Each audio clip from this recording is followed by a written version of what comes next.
Itu artinya dimulainya pembunuhan, pencurian properti, dan percobaan pembantaian.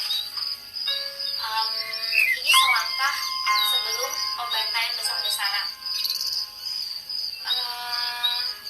Kalau teman-teman ingat sejarah Westerling, atau baru-baru ini kita memperingati tragedi Mei 98, pada tragedi Mei 98.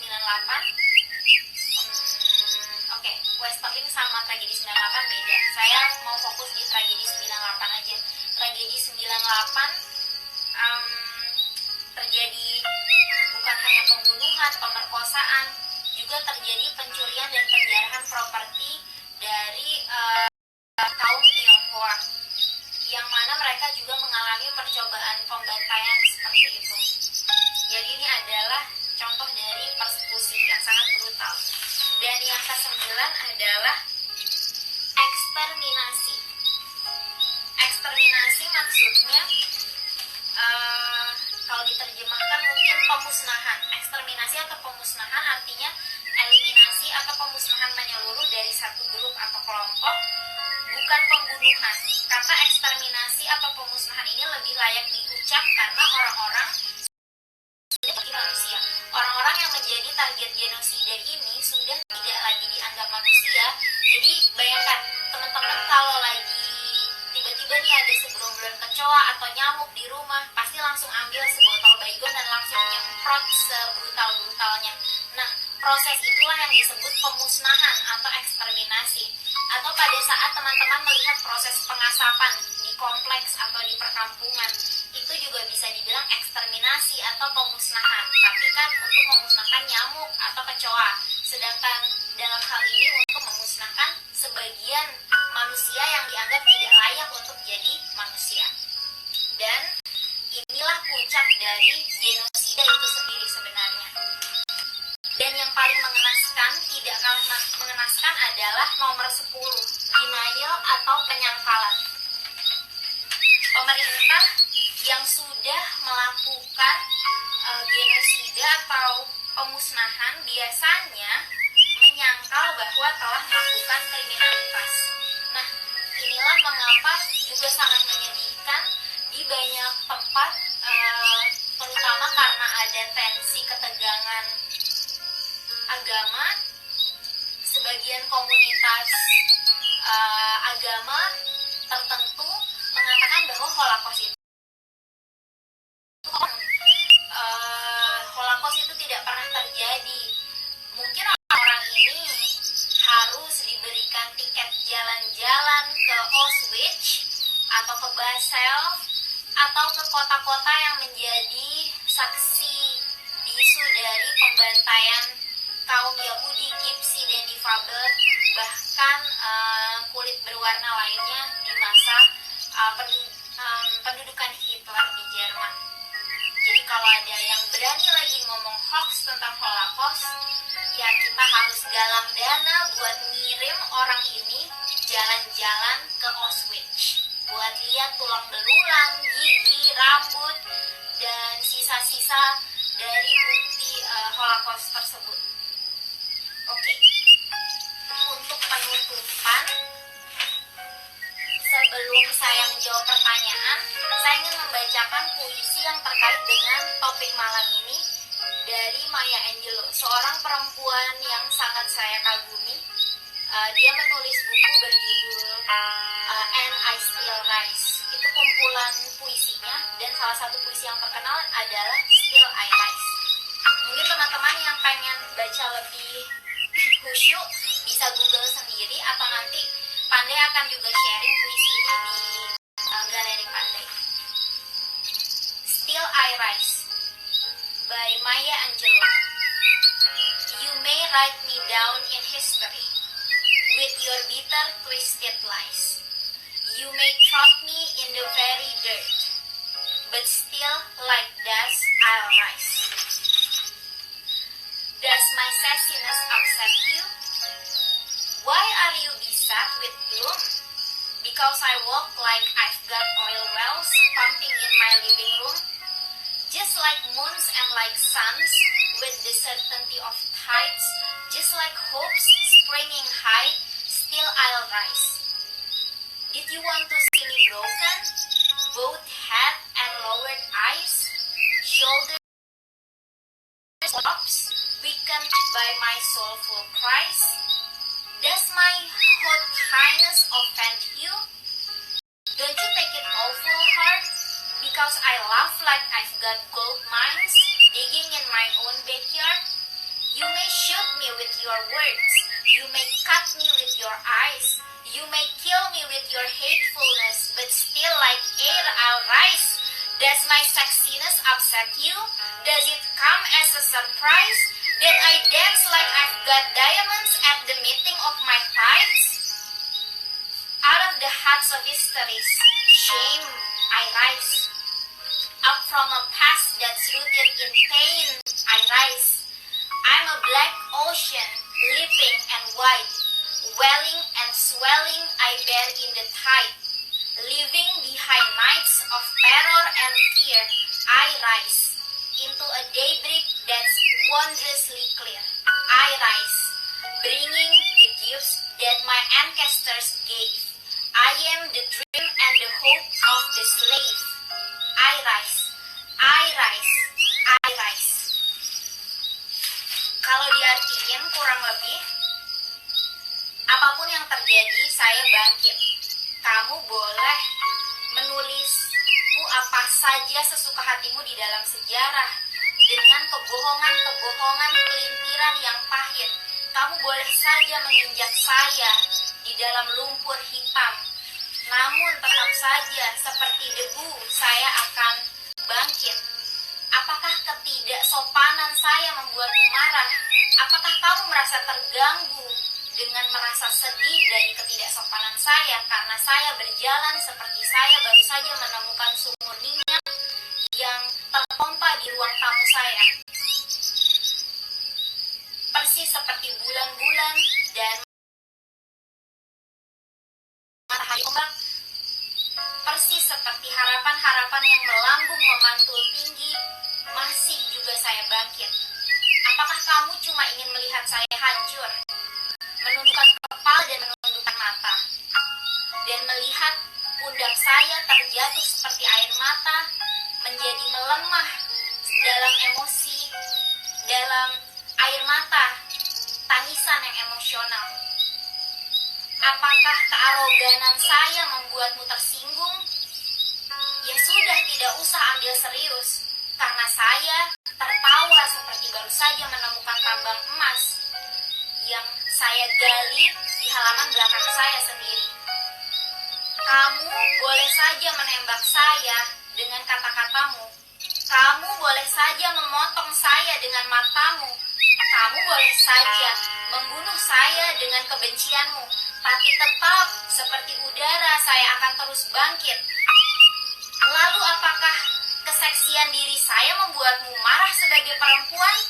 Apakah itu membuatmu terkejut bahwa saya menari-nari seperti baru saja mendapatkan berlian yang ada di antara kedua paha saya?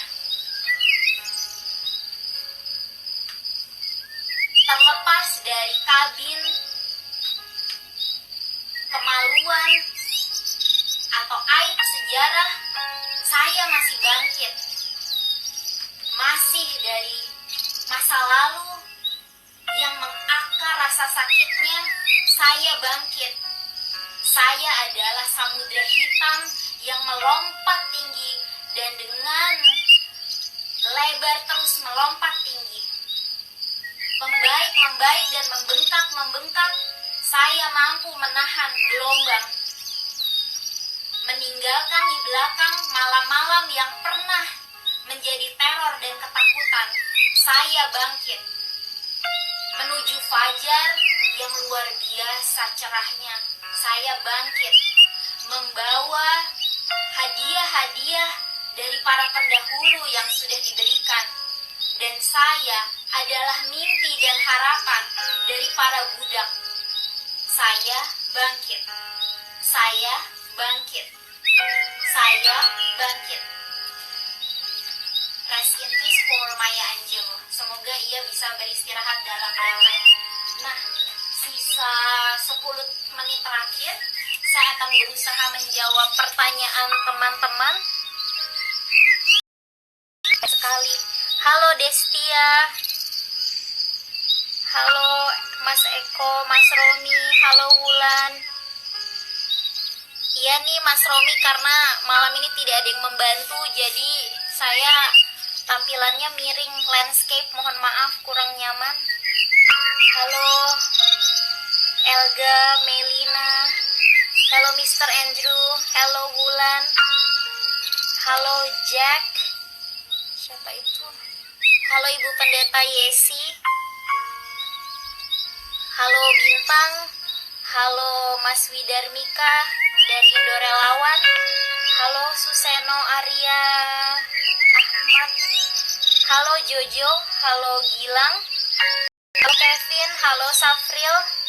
Terus Mas Romi bertanya, bagaimana mendekonstruksi stereotip yang melekat di tiap identitas?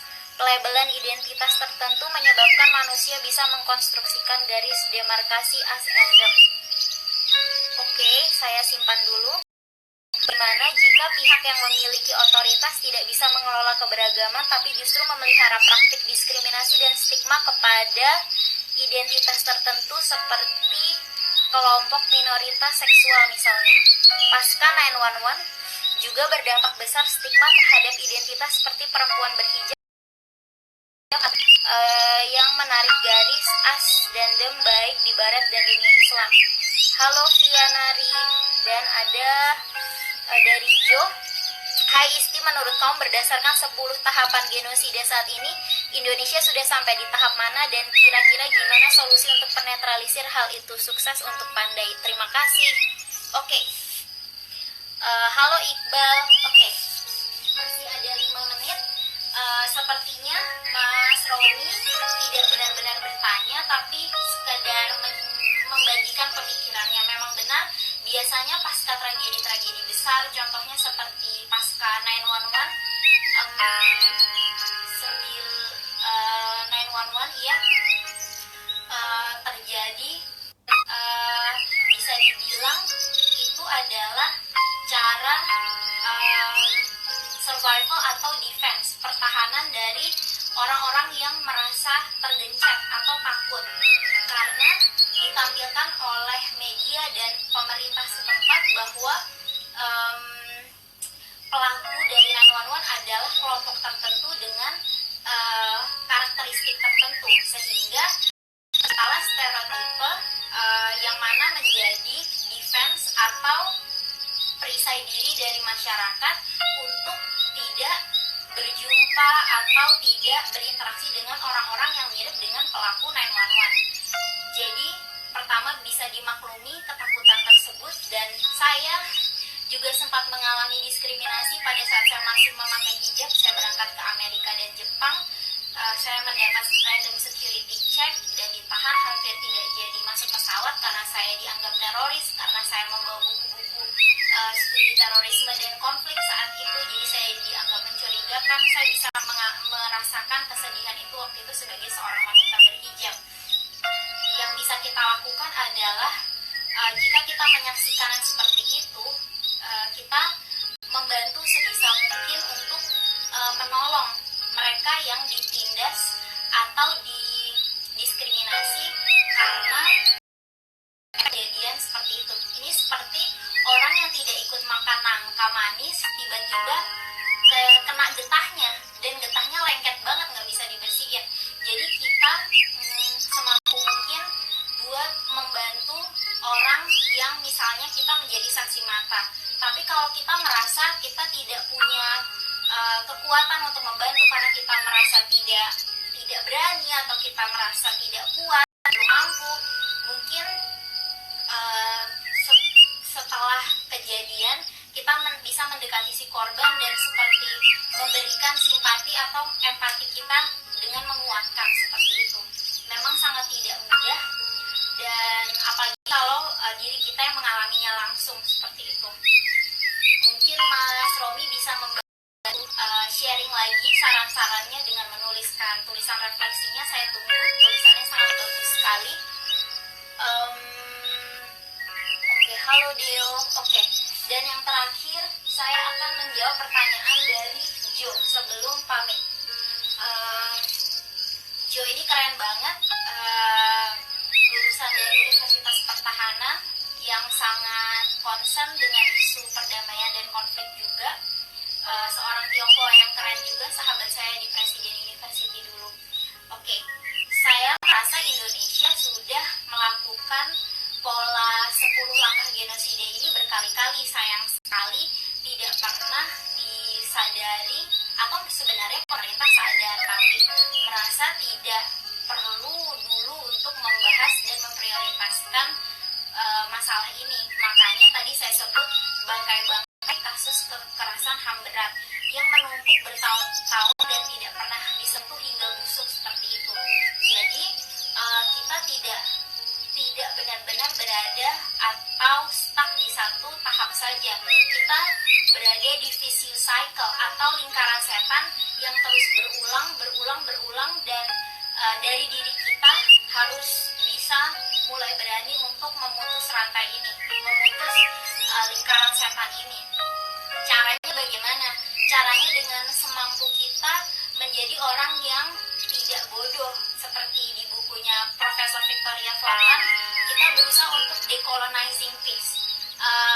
Kita mempelajari ulang apa yang sudah kita pelajari di bangku sekolah, di pelajaran sejarah, dan kita sebut itu relearning. Dan bahkan kita boleh unlearning atau meng-cancel apa yang sudah kita pelajari dan mempelajari hal baru atau learning new thing. Misalnya ilmu tentang pendidikan genosida tidak pernah dibahas di pelajaran sejarah Indonesia. Jadi ini mungkin bisa jadi bagian dari learning new thing kita. Itulah sebenarnya proses belajar yang baik. Relearning, unlearning, dan learning new thing. Ini bisa menjadi perisai yang sangat baik untuk membantu kita tidak terjebak menjadi entah pelaku atau bahkan korban dari genosida di negeri kita sendiri. Seperti itu. Saya kira waktunya sudah menunjukkan pukul 9 malam. Sangat seru sekali.